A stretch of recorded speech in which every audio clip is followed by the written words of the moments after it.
कल तक कहाँ तक आ गए थे हम लोग? Recap. Regulating act 1773, 1773 regulating act. Settlement act 1781, 1781। कुछ गड़बड़ी हो गई, खामी हो गई, तो बंगाल कोर्ट एक्ट 1781 में ही, सेटलमेंट एक्ट में के साथ ही। फिर है पिट्स, था ना, पिट द यंगर जो पीएम था। Pitt's India act 1784, 1784। वहीं से दोहरा प्रशासन। उसके बाद 1793 चार्टर एक्ट की शुरुआत हो गई। 1793 से फिर 20 साल का पीरियड चल रहा है, गैप। 1813 1813 चार्टर्ड एक्ट, फिर 20 साल का गैप, चार्टर एक्ट 1833। अब देखते हैं आगे, चार्टर एक्ट 1853। बहुत सारी बात हुई इसमें। मेन पर्पस क्या था कि अंग्रेजों को कब्जा करके रखना था, अपनी सत्ता को बनाए रखना था, प्लस जस्टिफाई भी करना था। जस्टिफाई करने के लिए लॉ कमीशन बनाया, गवर्नर, वो जो क्या था गवर्नर, उसका अधिकार बढ़ाया, गवर्नर जनरल बना दिया पूरा। तो पहला विलियम बेंटिक जो था वो पूरा इंडिया का बन गया गवर्नर जनरल, इसी चार्टर एक्ट के बाद। सती प्रथा खत्म किया गया, शिशु हत्या, खासकर बालिका शिशु हत्या, उस पर रोक लगी। शिक्षा का माध्यम बदला गया, मेडिकल कॉलेज बनाया गया 1835 कलकत्ता में। नरबली प्रथा को मुक्त किया गया, बंद किया गया। ये सब करके दास प्रथा को भी बंद किया गया। पर्पस क्या था? सत्ता और मजबूत करना। अब फिर 20 साल के पीरियड के बाद 1833 चार्टर एक्ट के बाद 53 की बात आती है। सिविल सेवास, जो सिविल सर्विसेज की शुरुआत हो जाती है इसी चार्टर एक्ट से। कॉम्पिटिटिव एग्जाम, इसी के साथ एक्ट के द्वारा सेवाओं में नामजदगी की परंपरा को समाप्त कर कंपनी के महत्वपूर्ण पदों को प्रतियोगी परीक्षाओं द्वारा चुनकर आए मेधावी भारतीयों से भरने की नई परंपरा की शुरुआत हुई। पहले क्या था? नामजदगी, हम नेम ड्रॉपिंग करते हैं, बैक स्टेयर्स इन्फ्लुएंस ले सकते हैं। किसी ने किसी का रिकमेंडेशन कर दिया कि उसको ले लीजिएगा, तो उसकी भर्ती हो जाती थी, बहाली हो जाती थी। कहने को सिविल सर्विसेज में जा रहे हैं तो सिर्फ बोलने से, रिकमेंडेशन से ही काम होता था, लेकिन इसको बंद करके कंपटीशन की बात शुरू होती है और इंडियंस की भी एंट्री हुई। 1853 चार्टर एक्ट। अच्छा लग रहा है सुन करके? इसके लिए क्या हुआ? 1854 में मैकाले कमिटी एक बनी, इसी पर्पस के लिए कि आप कुछ पॉलिसी बनाइए कि किस तरीके से इसको एग्जीक्यूट करना है सिविल सेवा के लिए। भारत में अलग सार्वजनिक निर्माण विभाग, जो अभी आजकल है ना, सेंट्रल पब्लिक वर्क डिपार्टमेंट जो होता है, central public work department, CPWD जिसको बोलते हैं, उसका काम वही है। तो ये सार्वजनिक निर्माण विभाग और लोक सेवा विभाग को अलग विभागों के रूप में भी बनाया गया।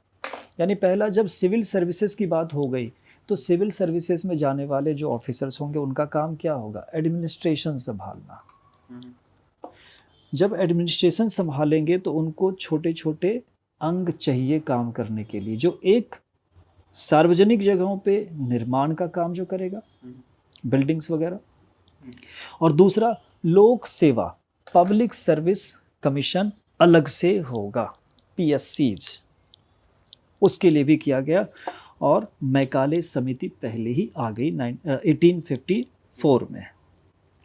फिर आते हैं, इंडियन हाई कोर्ट एक्ट भी बन गया और बम्बई, कलकत्ता और मद्रास में तीनों जगह, पहले तो सिर्फ कलकत्ता में हाई कोर्ट सुप्रीम कोर्ट था कलकत्ता में, 1774 में ही रेगुलेटिंग एक्ट के जस्ट बाद आ गया था। लेकिन 1853, काफ़ी समय गुजर चुका है, लगभग कितने साल, 73 से 53, 80 ईयर्स के बाद, तुमको लगभग 80 से भी ज़्यादा, अब बम्बई, कलकत्ता और मद्रास तीनों में एक एक हाई कोर्ट आ गया। किसके तहत? तो Indian High Court Act. Civil सेवा में प्रतियोगिता परीक्षा, फिर मैकाले कमेटी बनी इसी चीज़ के लिए 1854 में, फिर एडमिनिस्ट्रेशन के लिए सार्वजनिक निर्माण विभाग अलग से, फिर लोक सेवा विभाग अलग से, फिर साथ के साथ इंडियन हाई कोर्ट एक्ट बना बम्बई, कलकत्ता और मद्रास में 1856 में ये है। यानी 1774 में कलकत्ता में सुप्रीम कोर्ट और 1856 में बॉम्बे, कलकत्ता और मद्रास तीनों जगह एक एक हाई कोर्ट अलग अलग। एक और भी बढ़िया काम हुआ चार्टर एक्ट 1853 में कि विधवा पुनर्विवाह हम सती होने से तो रोक गए, 1833 में ही रोक लग गई थी, 33 नहीं 33 चार्टर एक्ट में उसमें आ गया था, लगभग 29 की बात है, 1829 की बात है।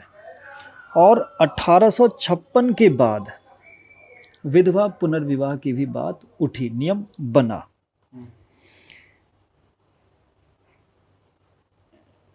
फिर एक लास्ट काम, इसमें गवर्नर जनरल जो पूरे इंडिया का जो था, गवर्नर जनरल की परिषद के विधायी और प्रशासनिक कार्यों को अलग किया गया कि एक नियम बनाने वाला जो विभाग होगा वो अलग होगा। यानी जैसे विधान परिषद, विधानसभा की हम बात करते हैं, जो नियम बनाएगा वो अलग होगा, और एग्जीक्यूट करने के लिए एडमिनिस्ट्रेशन अलग होगा। विधायी के पास ही एग्जीक्यूशनरी पावर नहीं दे रहा है वो, ये भी हुआ इसमें। नहीं तो क्या होगा कि फिर ऐसे में लोग निरंकुश हो सकते हैं कि नियम हम ही बनाएंगे, हम ही पालन करवाएंगे, तो फिर ज़्यादा ताकत उसके पास जा सकती है। दोनों को अलग कर दिया गया। और साथ के साथ परिषद में 6 नए काउंसिलर्स का पद जोड़ा गया, जिसको विधान पार्षद कहा गया। यानी ऐसा लग रहा है विधान परिषद की नींव डल गई 1853 चार्टर एक्ट में, जिसमें गवर्नर जनरल का जो परिषद था उसमें विधायी कार्य के लिए और प्रशासनिक कार्य के लिए अलग अलग व्यवस्था की गई। नेक्स्ट है, इसके बाद 5 साल के बाद ही आता है चार्टर एक्ट 1858। वजह रही 1857 सैनिक विद्रोह, उसके जस्ट बाद, अदरवाइज हो सकता है 20 साल के गैप पे आता, बट ये सैनिक विद्रोह हो गया, आपात चार्टर एक्ट लाया गया। पहला काम क्या किया, भारत का शासन कंपनी से छीनकर सीधे ब्रिटिश क्राउन यानी महारानी के पास चला गया। इसके पहले गवर्नर जनरल था, अब यहां से फिर कुछ चेंज होता है ना, वायसराय वगैरह कहलाएगा, शायद यहीं से चेंज होता। और वायसराय, वाइस प्लस रॉयल, ये जो वायसराय है अब वायसराय बनेगा शायद। इसका मतलब ये होता है छोटा राजा, उपराजा, वायसराय। तो भारत का शासन कंपनी के हाथ से अब छीन लिया गया, चला गया British crown. 1858 charter act. Number 2, board of control और कोर्ट ऑफ डायरेक्टर्स के दोहरे प्रशासन को खत्म कर दिया गया और भारत में मंत्री परिषद की नियुक्ति की गई। साथ के साथ मुगल सम्राट के पद को भी खत्म कर दिया गया। ये बहादुर शाह जफर वगैरह जो है ना, तो वहाँ तक जाकर के अब कोई सम्राट नहीं रहा, मुगल सम्राट का पद खत्म हो गया। और जो बोर्ड ऑफ कंट्रोल, जो दोहरे प्रशासन की जो बात की गई थी, कौन सा था ये, पिट्स वाला, पिट्स इंडिया एक्ट 1784, उसमें जो दोहरा प्रशासन था, जो डायरेक्ट वो कोर्ट बने थे, उसको ख़त्म कर दिया गया। बोर्ड ऑफ कंट्रोल और कोर्ट ऑफ डायरेक्टर्स, इसको ख़त्म किया गया और मंत्री परिषद की नियुक्ति की गई। फिर है 15 सदस्यों की भारत परिषद का गठन किया गया। और सत्ता में कुछ भारतीयों को भी अप्रत्यक्ष भागीदारी देने की व्यवस्था की गई। डायरेक्टली नहीं, इनडायरेक्टली। आप डायरेक्टली नहीं भाग लेंगे, इनडायरेक्टली आप आ सकते हैं। निमंत्रण दिया गया संतोष के लिए, क्योंकि सैनिक विद्रोह हो रहा है, किसी भी देश की ताकत सैनिक ही है। अब इसमें 8 सदस्य ब्रिटिश सरकार के और 7 सदस्य कंपनी के निदेशक मंडल के होते थे। कंपनी यानी कि ब्रिटिश ईस्ट इंडिया कंपनी के 7 और ब्रिटिश क्राउन के 8 सदस्य होते थे। किसमें? वही भारत परिषद में।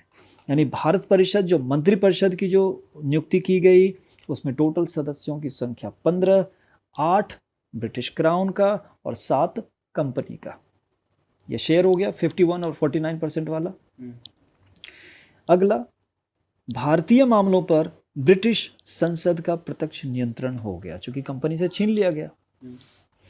फिर ब्रिटिश मंत्रिमंडल में भारत का राज्य सचिव यानी secretary of state for India के रूप में एक अलग से पोस्ट बनाया गया और उसको भारत में शासन चलाने के लिए जिम्मेदारी दी गई।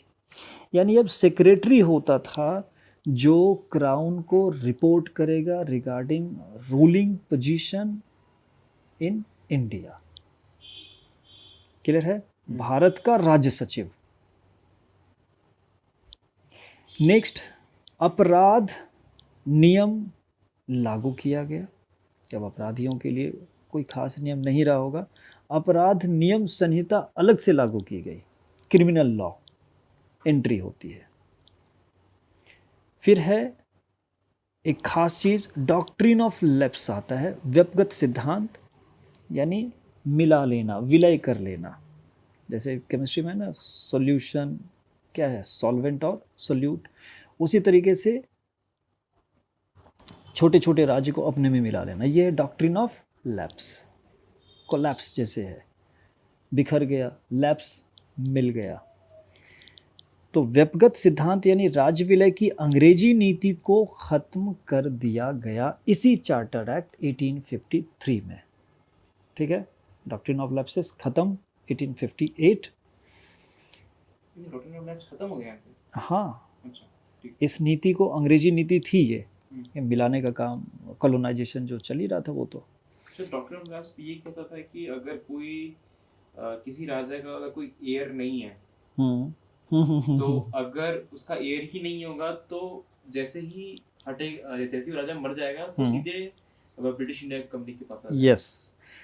अब ऐसी स्थिति में चाल भी चली जाती थी। बहुत सारे राजा जो है, अगर बेटा होता भी था तो उनको बचा के रखना उनके लिए मुश्किल होता था। कभी कभी साजिश करके मरवा भी दिया जाता था, क्योंकि ये डॉक्ट्रिन ऑफ लैप्स जो बन गया था इस वजह से। नियम यही था कि आपका पुत्र हो रहा है तो ठीक है, वो राजा बनेगा। और उसका ये देखो यहाँ पर जो ख़त्म किया गया मुग़ल सम्राट का पद, ये भी तो उसी का हिस्सा है।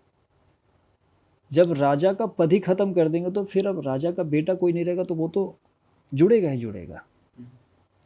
तो ये जो नियम था डॉक्ट्रिन ऑफ लैप्स, इसको ख़त्म भी किया गया। ये गलत है। एयर ना होने पे आप जो जोड़ लेते हैं ये गलत है। पुत्री है या कोई भी है, जैसे करना है करेंगे वो।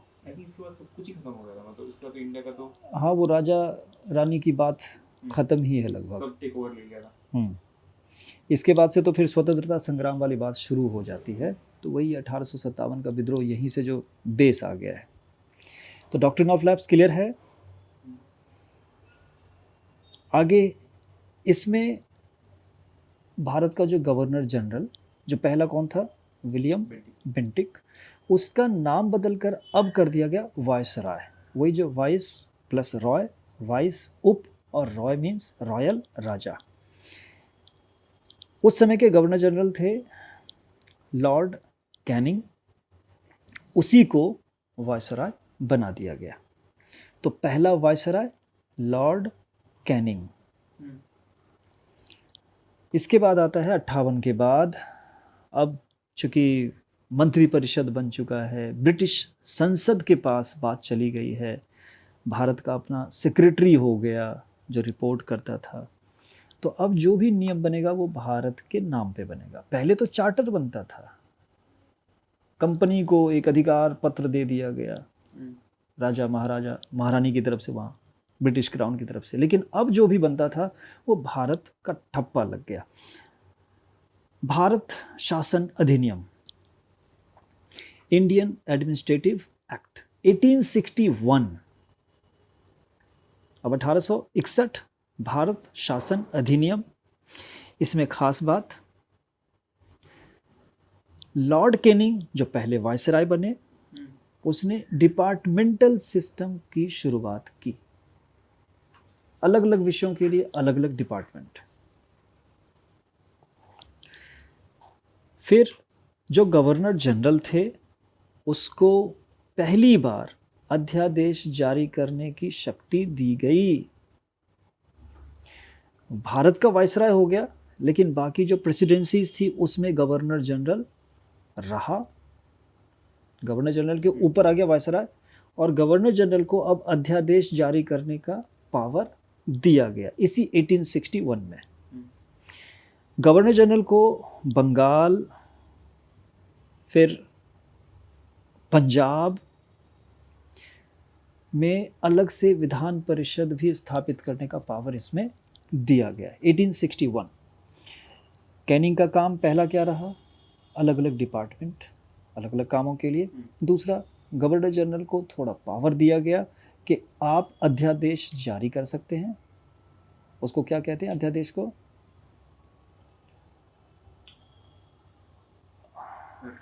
नहीं, रिट नहीं है, ये जारी करते हैं ना,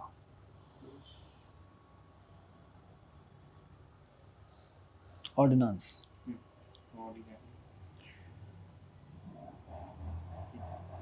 ऑर्डिनेंस जारी करने का इसको पावर मिला, और साथ के साथ विधान परिषद स्थापित करने का भी पावर दे दिया गया बंगाल में और पंजाब में। और साथ के साथ इसके जो एग्जीक्यूटिव काउंसिल थे उसको बड़ा करने का भी पावर दिया गया कि आप उसको, जैसे मंत्रिपरिषद का विस्तार करते हैं उसी तरीके से आपका जो परिषद है, कार्यकारिणी परिषद, जिसको एग्जीक्यूट करना है, उसको आप विस्तार भी दे सकते हैं। कुल मिला के 1861 वाले में भारत शासन अधिनियम में गवर्नर के पावर को बढ़ाया गया। फिर ये जो अधिनियम था, ये जो एक्ट था 1861, एक मील का पत्थर साबित हुआ। क्योंकि मील का पत्थर मीन्स कि यहाँ से लगता है कि बात कुछ शुरू होती है, गिनती शुरू होती है, चलो जीरो पर से, लेकिन शुरुआत तो होती है। वजह कि भारत में पहली बार ब्रिटिश शासन के दौरान पहली बार विधायिका में भारतीयों को प्रतिनिधित्व देने की बात हुई कि भारतीय अब डायरेक्ट इन्वॉल्व हो सकते हैं। कम से कम लेजिस्लेटिव में अगर घुसेंगे तो कुछ बदलने वाली बात हो सकती है, कम से कम हम बोलना शुरू कर सकते हैं 1861 में, इसलिए इसको मील का पत्थर कहा गया। फिर लास्ट बात, इसमें कानून बनाने की प्रक्रिया में भारतीय जो रिप्रेजेंटेटिव्स थे उसको भी शामिल करना शुरू कर लिया गया, और जो विस्तार किया गया जो परिषद था उसमें वायसराय कुछ भारतीयों को गैर सरकारी सदस्य के रूप में नामांकित भी कर सकता था। तो वायसराय जो कैनिंग था, कैनिंग, लॉर्ड कैनिंग, उसने गवर्नर जनरल के पावर को तो बढ़ाया ही, साथ के साथ विधायिका में भारतीयों को प्रत्यक्ष रूप से आने के लिए दरवाज़ा खोला, और जो नियम बनाने की बात, कानून बनाने की बात की प्रक्रिया में इंडियंस रिप्रेजेंटेटिव्स उसको भी शामिल करना शुरू किया।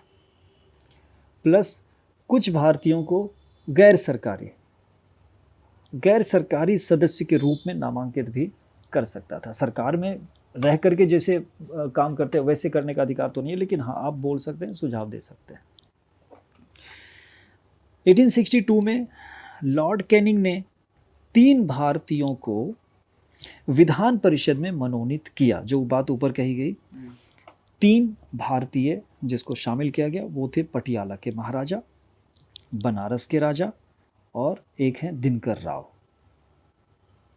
महाराजा ऑफ पटियाला, बनारस का राजा, और दिनकर राव, इन तीनों को मनोनीत किया गया। इसके बाद 1873 का अधिनियम आता है, 1873 एक्ट। इसमें सबसे खास काम जो 1773 से ही जो बात हो रही थी, 1757 से जो बात शुरू होती है पलासी के युद्ध से, ईस्ट इंडिया कंपनी घुसा, 1764 बक्सर युद्ध। अब 1873 में इसके ऊपर लगा स्टॉप। 1873 के एक्ट के द्वारा क्या किया गया, इस बात को पारित किया गया कि 1 जनवरी 1884 से East India Company null and void हो जाएगा। उसको साफ औपचारिक रूप से उसको भंग कर दिया गया 1884 से ईस्ट इंडिया कंपनी, और ये तय किया गया 1873 के एक्ट में। इसके बाद 1876, ये जो हम अभी ऊपर जो देख रहे थे, 1858 में मुगल सम्राट के पद को ख़त्म कर दिया गया, तो कुछ शाही उपाधि एक्ट अलग से आया 1876 में। इसमें शाही उपाधि एक्ट 1876 में महारानी विक्टोरिया को भारत की साम्राज्ञी यानी प्रिंसेस ऑफ इंडिया बना दिया गया 1876। उसके बाद आते हैं 1892 का एक एक्ट था, वही है इंडिया एडमिनिस्ट्रेटिव एक्ट 1892। इसमें पहली बार अप्रत्यक्ष चुनाव प्रणाली की शुरुआत हुई, इनडायरेक्ट इलेक्शन की बात शुरू हुई। इंडियंस को पहली बार राजस्व और बजट पर बहस करने और कार्यकारिणी से प्रश्न पूछने का राजनीतिक अधिकार दिया गया। 1892 में बात थोड़ी और आगे बढ़ी, और इधर बाकी स्वतंत्रता संग्राम तो चालू हो ही चुका था इस बीच। ऐसे पावर नहीं देते चले जा रहे, ऐसे अधिकार नहीं देते चले जा रहे हैं। तो 1892 में अप्रत्यक्ष चुनाव प्रणाली की शुरुआत हो गई। इंडियंस को शामिल किया गया किस चीज़ में, कि आप जो रेवेन्यू की बात है आप उस पर बहस कर सकते हैं, प्रश्न पूछ सकते हैं कार्यकारिणी से, जो एग्जीक्यूटिव बॉडी है। बजट पर बहस कर सकते हैं, ये पॉलिटिकल राइट दिया गया 1892। माइलस्टोन किसको कहा जा रहा है, 1861 को। वहीं से बात लगभग शुरू होती है कि भारतीयों का विधायिका में प्रवेश हुआ। और फिर 1892 में चुनाव, ध्यान रखना है, चुनाव अप्रत्यक्ष था लेकिन शुरुआत हुई। फिर रेवेन्यू के ऊपर और बजट के ऊपर बहस करने की भी पॉलिटिकल, जिसको बोलते हैं, पावर दी गई।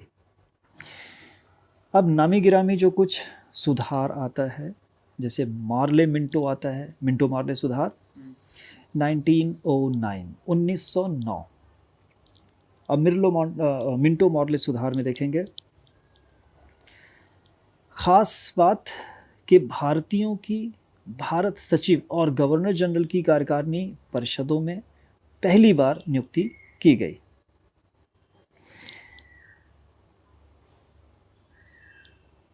भारतीयों की नियुक्ति अभी तक कार्यकारिणी परिषद में नहीं हुई थी। वो बजट में, रेवेन्यू में बहस कर सकते थे, अप्रत्यक्ष चुनाव प्रणाली में भाग ले सकते थे, वायसराय चाहता था तो मनोनीत कर सकता था।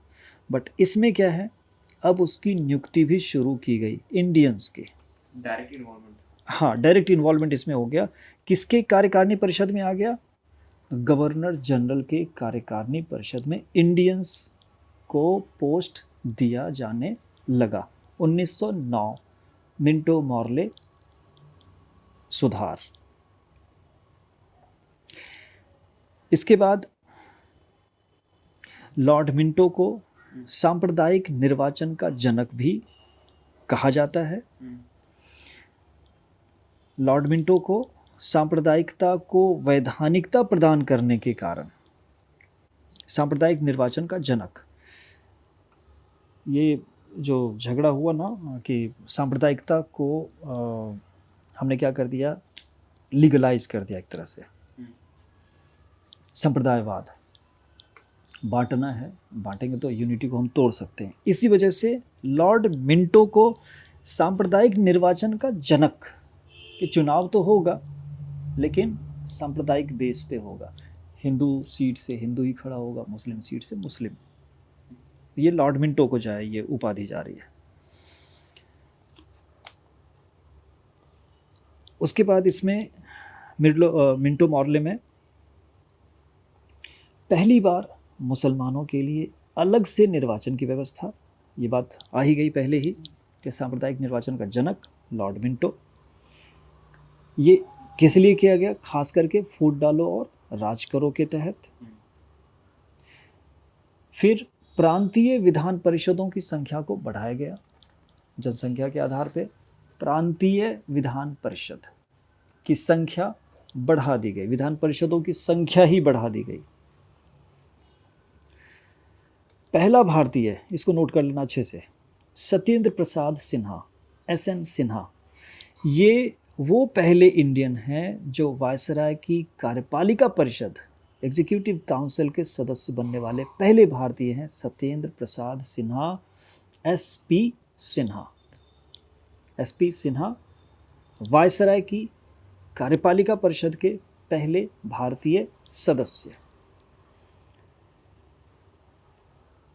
ये जो बजट पर प्रश्न पूछना, रेवेन्यू के बारे में कुछ सवाल करना, ये तो पहले मिला हुआ ही था।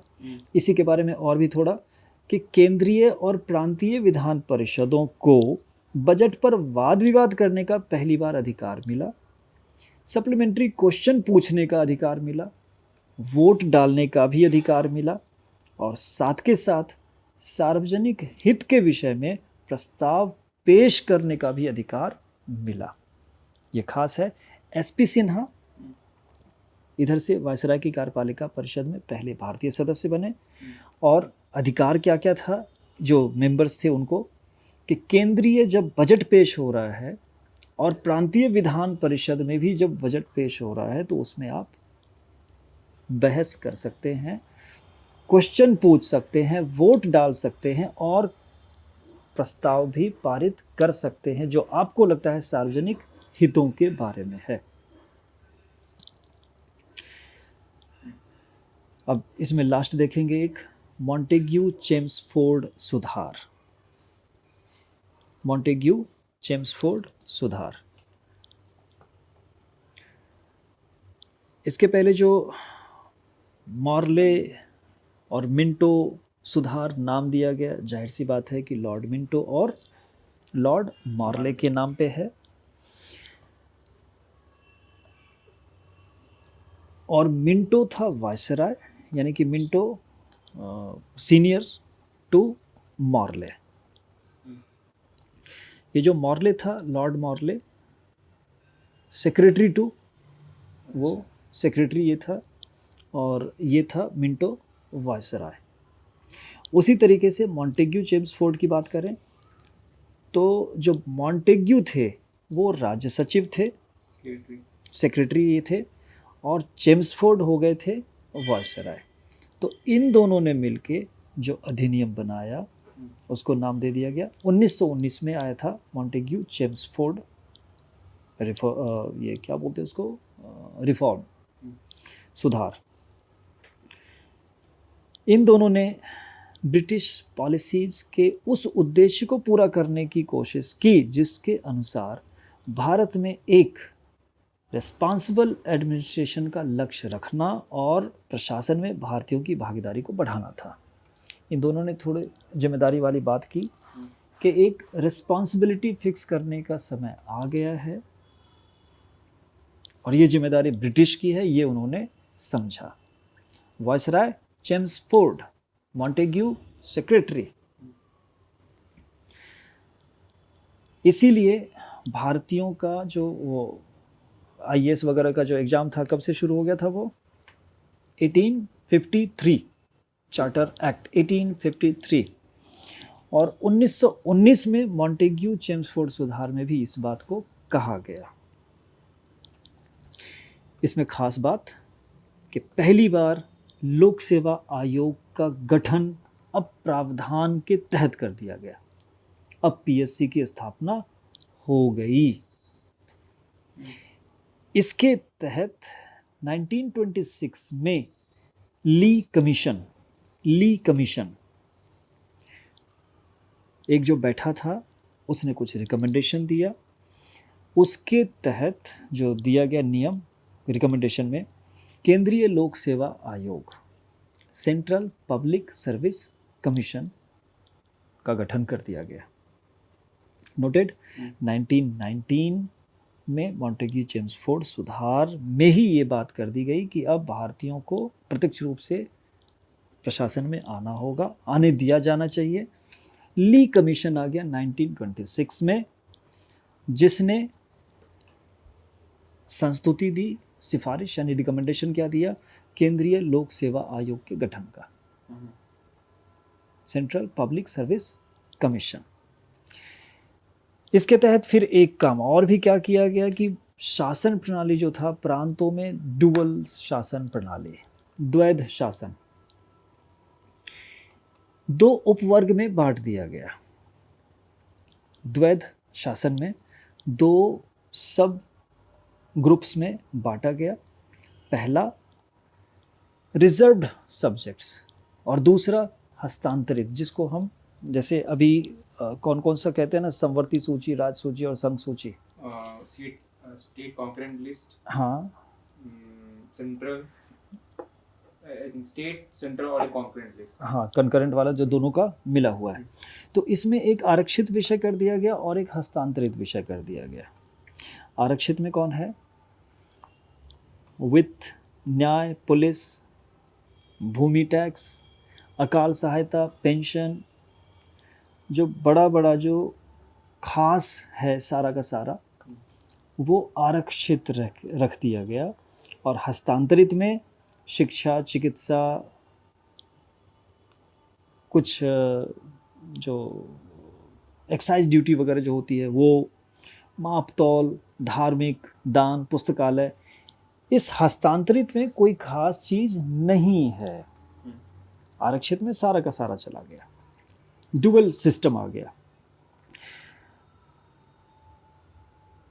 ऐसा किसको रखा गया होगा? ये जो आरक्षित विषय है ये किसने रखा होगा? जाहिर सी बात है अंग्रेजों ने अपने पास इसको रखा होगा। पावर सारा का सारा अपने पास चला गया और बाकी इधर दे दिया होगा। आगे देखते हैं, इसमें क्लियर हो जाए। आरक्षित विषय का प्रशासन गवर्नर को अपनी कार्यकारी परिषद के माध्यम से करना था, जबकि हस्तांतरित विषय का प्रशासन प्रांतीय विधानमंडल के प्रति उत्तरदायी भारतीय मंत्रियों के द्वारा किया जाना तय किया गया। ठीक है। तो जो आरक्षित विषय जो खास है वो सारा का सारा गवर्नर अपने पास रखा, उसका जो एग्जीक्यूटिव काउंसिल था वो देखेगा इसको, जबकि ये जो छोटे मोटे विषय हैं, बेकार नहीं है बट छोटे मोटे हैं उसके कंपैरिजन में, उसको दे दिया कि जो भारतीय मंत्री हैं प्रांतीय विधानमंडल में, प्रांतों में जो, वो देखेंगे। ये जो डुअल सिस्टम था वो बहुत दिन तक नहीं टिक पाया, क्योंकि दोनों में मतभेद होना तय था कि मक्खन आपने ले लिया, सिर्फ इधर मट्ठा दे दिया, छाछ और सारा क्रीम आपने रख लिया।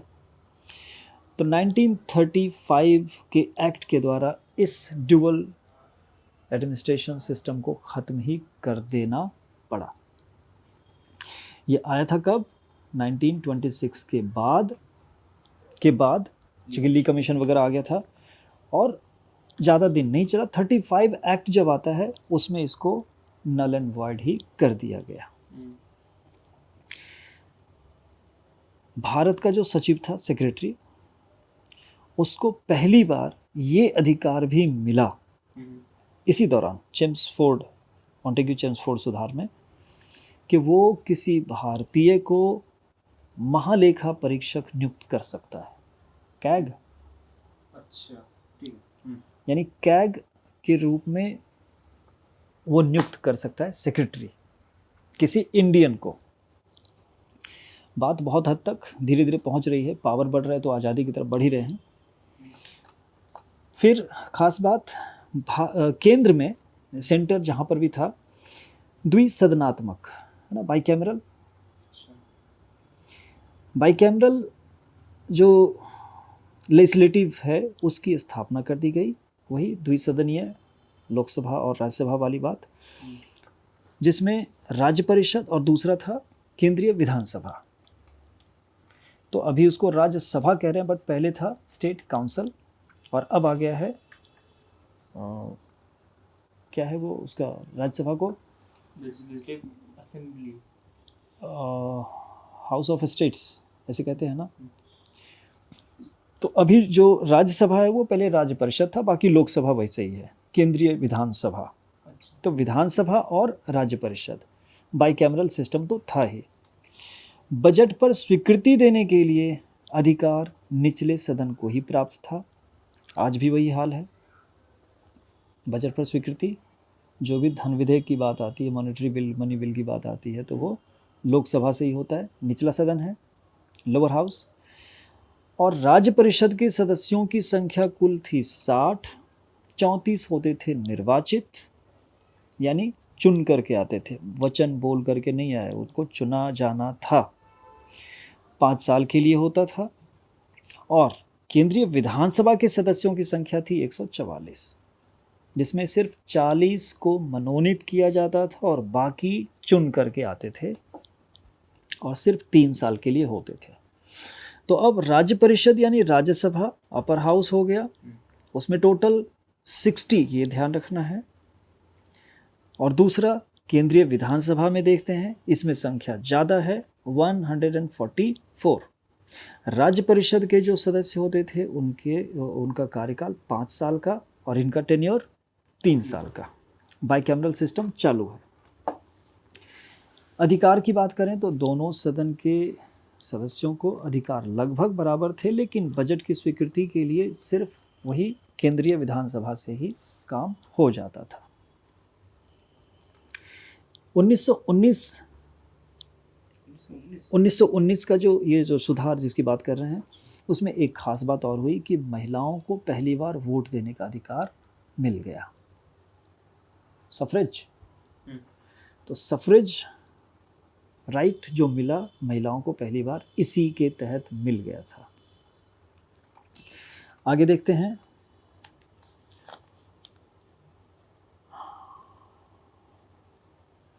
इसी सुधार के तहत पहली बार केंद्रीय बजट को राज्य के बजट से अलग कर दिया गया। पहले दोनों का कंबाइंड था, बट अब जो है केंद्रीय बजट अलग पेश होता था, जिसका काम पूरे राज्यों को देखना, और राज्यों का काम अलग था, मतलब सब एक में ही था, केंद्रीय रिस्पॉन्सिबल। और अब जो है केंद्र अलग कर दिया गया और राज्य का बजट अलग कर दिया गया। जो बजट पे जो इतनी बहस हुई, बात तो चलती होगी, आप हमें हमारे हिस्से का ठीक से नहीं देते इसलिए अलग कर दीजिए, बंटवारा वाली बात। फिर इसी के तहत वायसराय की कार्यकारी परिषद में 6 सदस्यों में से 3 को भारतीय होना जरूरी कर दिया, और पावर 50-50 शेयर का हो गया। ठीक है, मतलब वायसराय के कार्यकारी सदस्यों में 6 में से, मतलब 50-50 होना था, 6 होता था, 3 भारतीय होना जरूरी हो गया। और लास्ट बात,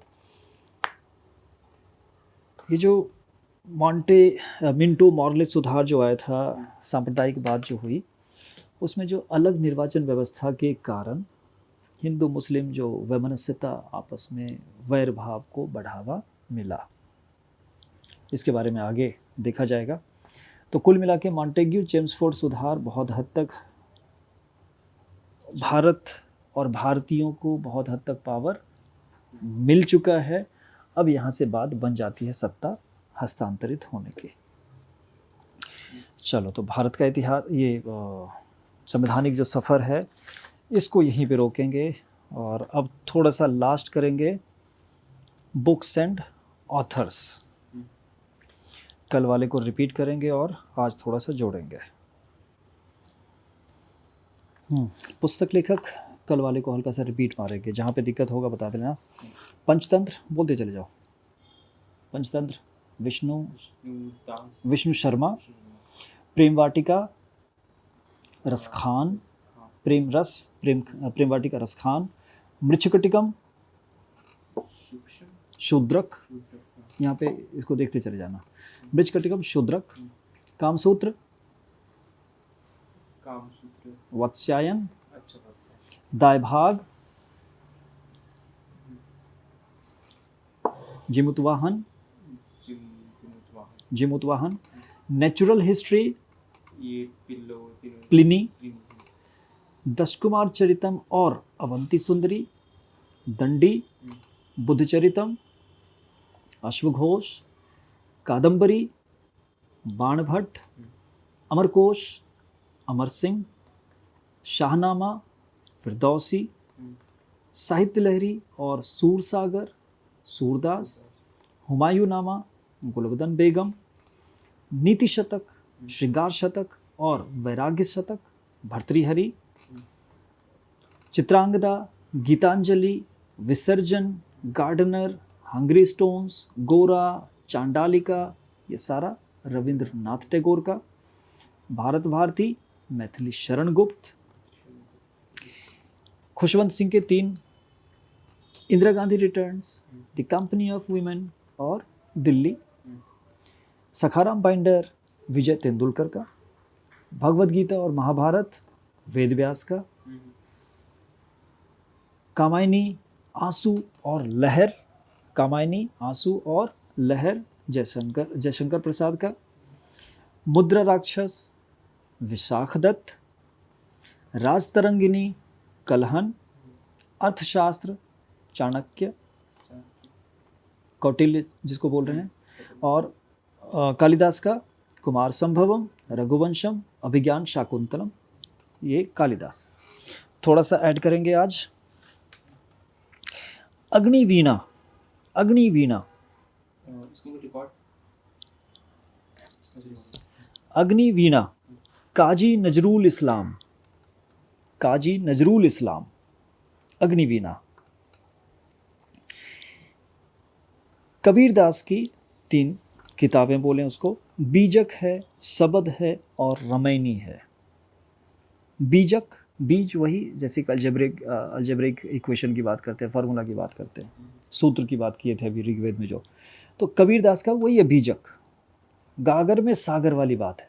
बीजक, सबद है, शब्द ही सब कुछ है कहते हैं, साउंड ही सब कुछ है, साउंड ही एनर्जी है, वो सबद है, बीजक है, और रमैनी, रमना, स्मृति, सुमिरन, उससे, तो कबीरदास है बीजक, रमैनी और सबद। गीत गोविंद जयदेव का, गीत गोविंद जयदेव। मिताक्षरा, मिताक्षरा विज्ञानेश्वर का है, मिताक्षरा के राइटर विज्ञानेश्वर। अष्टाध्यायी अभी देखा था हमने, पाणिनि, मौर्य वंश से रिलेशन, पाणिनि का पाणिनि अष्टाध्यायी के।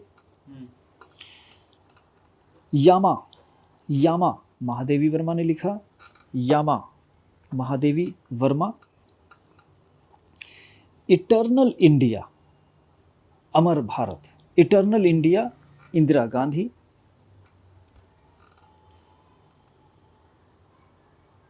अरविंद घोष की 2 किताबें, लाइफ डिवाइन और essays on Gita, life divine और एसेज ऑन गीता, अरविंद घोष।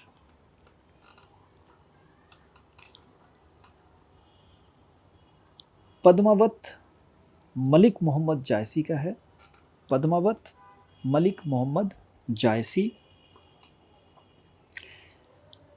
मुल्कराज आनंद की कुछ किताबें हैं, पहला कुली, फिर confessions of a lover, the death of a hero, ये 3 किताब, कुली और कन्फेशंस ऑफ अ लवर, ये काफ़ी फेमस है, और the death of a hero, ये तीनों है मुल्कराज आनंद का। प्रेमचंद की कुछ किताबें, गोदान, गबन, कर्मभूमि, रंगभूमि, ये है प्रेमचंद का।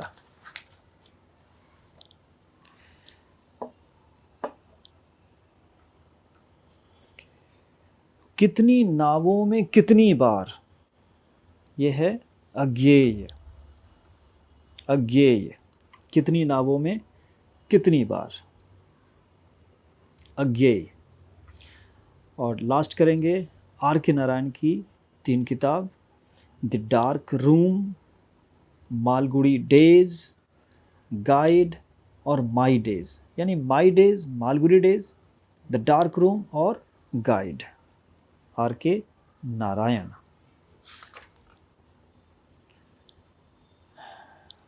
ओके है। चलो बाकी इसको रिपीट करना, बीच में इसको, इस पोर्शन को खास करके सुनना पड़ेगा। इसमें जो गैप जो दे रहे हैं बोलने में, उस दौरान जैसे कि अगर कहा शाहनामा, तो जितनी देर में रुक करके मैंने बोला फिरदौसी, तो उस गैप में बोल लेना है। चलो कि फ़िलहाल आज इतने पे, मिलते हैं कल।